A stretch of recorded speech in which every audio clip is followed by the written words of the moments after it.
Hello everyone, I'm Neha and welcome back to my channel. In this video, we will talk about India's two leading organization. इससे पहले भी हम इस unit का एक topic discuss कर चुके हैं, development of counselling and guidance centres in India.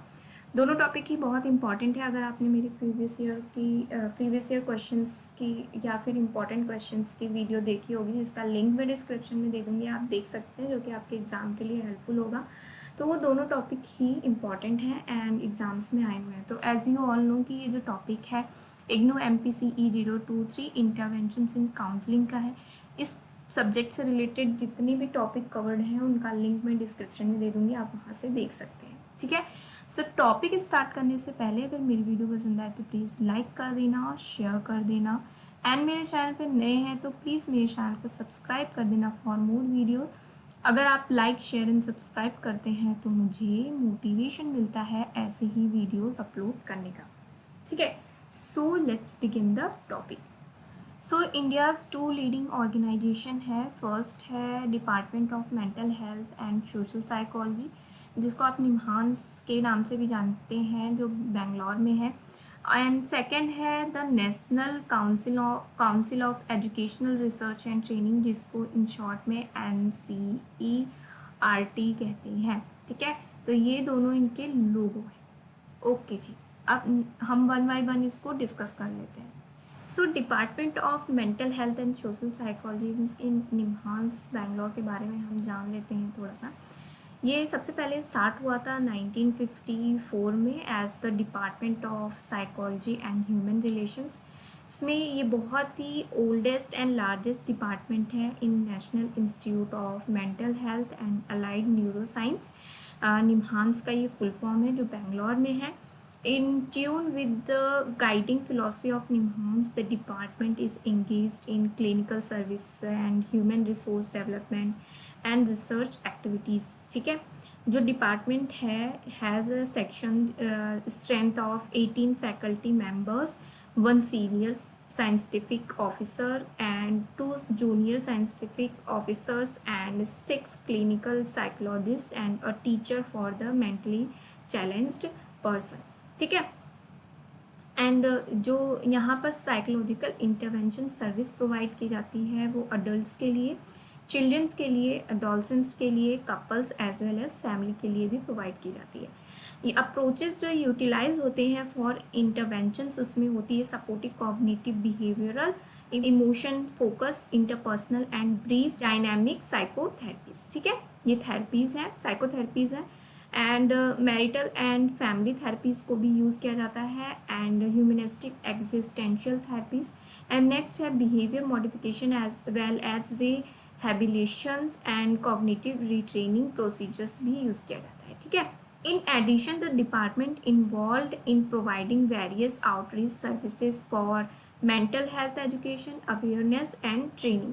ठीक है, एंड इसमें इंक्लूडेड है जो सर्विसेज प्रोवाइड कराती हैं, उसमें school mental health programmes organise किए जाते हैं, स्ट्रेस मैनेजमेंट प्रोग्राम्स ऑर्गेनाइज किए जाते हैं, training in basic counselling skills भी ट्रेन की जाती है। ठीक है, पेरेंटिंग स्किल्स ट्रेनिंग भी दी जाती है and other programmes for the promotion of mental health and well being for various target groups in the community. ठीक है, ओके जी, अब नेक्स्ट आते हैं। जो डिपार्टमेंट है वो ऑफर करता है child and adolescent psychological services since its inception, means कि जब से ये निम्हांस स्टार्ट हुआ है तब से child and adolescent psychological services provide करा रहा है, ऑफर कर रहा है। बट इसमें एट प्रेजेंट कुछ सर्विसेज असेसमेंट करने के लिए ऑफ कॉग्निटिव फंक्शन के लिए रिसेंटली ऐड हुई हैं, जिसमें कि अटेंशनल स्किल्स हैं, इंटेलेक्चुअल एबिलिटीज़ हैं, मेमोरी स्पेसिफिक लर्निंग एबिलिटीज़ या डिसएबिलिटीज़, एकेडमिक एबिलिटीज़ जैसे कि reading, writing, spelling and math से भी इंक्लूडेड है इसमें, and self concept, stress and interpersonal relations, fantasy life and internal world of children as well as parenting skills. ये सारी services provide की जाती हैं, include assessment of cognitive functions. ठीक है, ओके, तो जो मेथड इंटरवेंशंस यूज़ किए जाते हैं उसमें play therapy, art and narrative work with children के लिए यूज़ किया जाता है, इंटरवेंशंस के लिए। एंड जो इंडिविजुअल साइकोथेरेपी है वो एडल्सेंट्स के लिए यूज़ किया जाता है। वहीं पर जो parental counselling for children and adolescents with mental retardation, autism and learning disabilities and pattern management training for children with severe behavior problem, जैसे कि such as conduct and oppositional defiant disorder जिनको होते हैं, उसकी भी ट्रेनिंग दी जाती है। ठीक है, पेरेंट को पेरेंट मैनेजमेंट ट्रेनिंग दी जाती है for children. Okay, in addition कुछ रेमेडिएशन ट्रेनिंग भी दी जाती है जो यंग चिल्ड्रन होते हैं with learning difficulties. Learning difficulties क्या होती हैं उसको आप कमेंट सेक्शन में लिखकर ज़रूर बताना।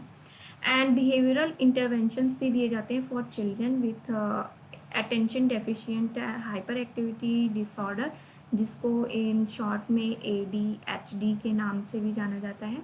एंड जिन बच्चों को इमोशनल एंड बिहेवियरल प्रॉब्लम्स होती हैं उनके लिए भी रिमेडियल ट्रेनिंग दी जाती है। ठीक है, ओके।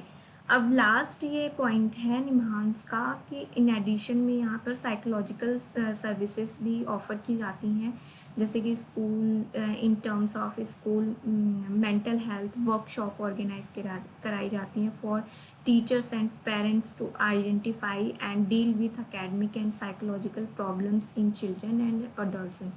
क्योंकि जो चिल्ड्रंस होते हैं उन स्कूल्स में उनके ज़्यादा करीबी कौन होता है, टीचर्स होते हैं या तो पेरेंट्स होते हैं, तो उनको ही ये ट्रेनिंग या वर्कशॉप दी जाती है जिससे कि बच्चों की ज़्यादा अच्छे तरीके से हेल्प हो।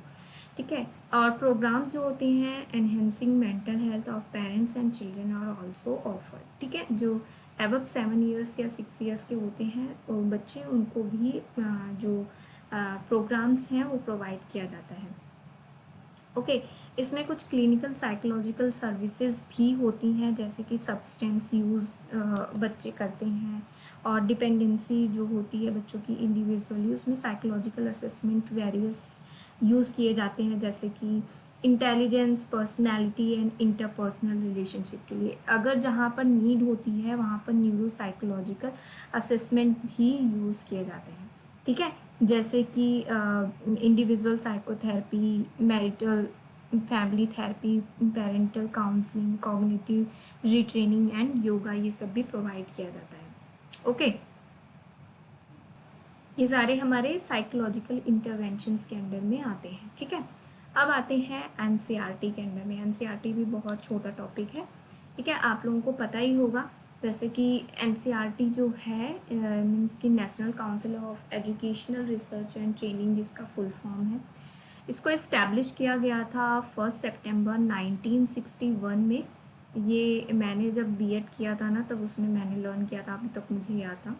तो 1 सितंबर 1961 में ये प्रोवाइड कराता है academic support in improving the quality of school education in India. ठीक है, इसके 3 इंटरवेंशंस हैं, symbolised the integrity of 3 aspect of work of the NCERT। आप देख रहे होगे 3 है। ठीक है, जिसमें research and development, training and extension है। ठीक है, all these 3 functions are tuned to achieve the main objective of improving the quality of school education। Main इसका स्कूल एजुकेशन की क्वालिटी को इम्प्रूव करने का ही वर्क है। ठीक है, ये जो एक्टिविटीज़ हैं ये बल्कि इंक्लूड होती हैं, इसमें जो इंक्लूडेड होता है, जो एक्टिविटीज़ प्रोवाइड कराई जाती हैं उसमें है development of curriculum, text books and instructional materials, training of the key functionaries and research in various dimensions of the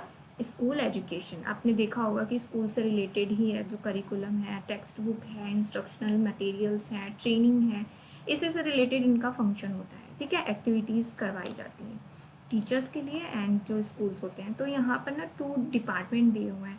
तो जैसे कि department of counselling and guidance की ही बात कर रहे हैं, तो department of counselling and guidance जो है qualitative improvement of education through the application of the discipline of educational psychology and counselling and guidance, particularly at elementary की जो एलिमेंट्री होती हैं, स्टार्टिंग की जो क्लासेस होती हैं, secondary and senior secondary levels के लिए ऑर्गेनाइज कराई जाती हैं। द मेजर कंसर्न होता है department of educational psychology, counselling and guidance of NCERT. ठीक है, ये करते हैं। ओके, तो यहाँ पर कुछ 8 कॉन्स्टिट्यूट हैं, यूनिट्स हैं जो कि फंक्शन उसके हैं एनसीईआरटी के, जो कि ऑर्गेनाइज कराती है। एक तो एनआईई है, नेशनल इंस्टीट्यूट ऑफ एजुकेशन है, ठीक है। सेकंड है central institute of educational technology, both located at New Delhi, ठीक है। एंड थर्ड है Pandit Sundarlal Sharma central institute of vocational education, ठीक है, PSSCIVE इन शॉर्ट में इससे कहा जाता है, जो भोपाल में है।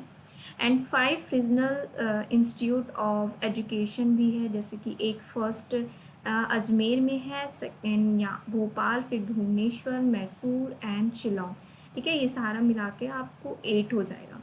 ओके, ये जो 5 रीजनल सेंटर्स हैं इसमें एक अजमेर है, सेकेंड भोपाल है, भुवनेश्वर है, मैसूर और शिलोंग, और ये हमने स्टार्टिंग में 3 बात कर ही ली है, ठीक है।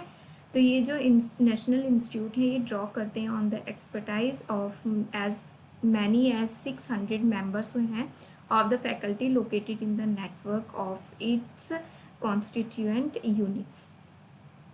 ओके, तो नेक्स्ट है international diploma course in guidance and counselling, ठीक है, जिसको IDGC भी कहा जाता है। ये एनसीईआरटी के थ्रू डिपार्टमेंट इस्टेब्लिश किया गया था, department of educational psychology and foundations of education, जिसको DEPFE के नाम से भी जाना जाता है। आपने अगर बीएड किया हुआ है तो उसमें आपने इसको पढ़ा होगा, तो इसमें ट्रेनिंग दी जाती है the in service school teachers को, टीचर एजुकेटर्स को, एजुकेशनल एडमिनिस्ट्रेशंस को, ठीक है, as well as untrained guidance personal through its diploma course for many years, ठीक है। इसी ऑर्डर में ये कोर्स भी एक्सेसिबल होता है to large number. This course has now been redesigned with components of both distance online as well as face to face mode, मतलब कि ऑफलाइन भी करवाया गया है रीडिज़ाइन। ये जो कोर्स है इस developed and offered by DEPFE, जिसकी बात हमने यहाँ पर की, ठीक है। एंड न्यू दिल्ली में है ये, and other 5 study centre at regional institute of education NCERT। Okay,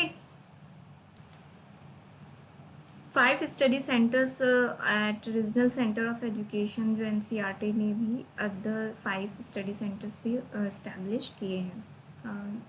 okay, तो ये थे main 2 leading organisation in India, ठीक है। सो आई होप ये टॉपिक आपको समझ में आया हो। समझ में आया तो फटाफट से लाइक कर दें और शेयर कर दें अपने दोस्तों के साथ, अपने बैचमेट्स के साथ, आपका जो भी ग्रुप बना होगा उसमें भी शेयर कर दें, एंड सब्सक्राइब कर दें अगर अभी तक आपने सब्सक्राइब नहीं किया है। जैसा कि मैं स्टार्टिंग में ही बोल चुकी हूँ कि अगर आप लाइक शेयर एंड सब्सक्राइब करते हैं तो मुझे मोटिवेशन मिलता है ऐसे ही और वीडियोस अपलोड करने का। सो नेक्स्ट वीडियो में मिलते हैं न्यू टॉपिक के साथ। तब तक मेरी वीडियोस को देखते रहिए, लाइक शेयर सब्सक्राइब करते रहिए, पढ़ते रहिए। Thanks for watching.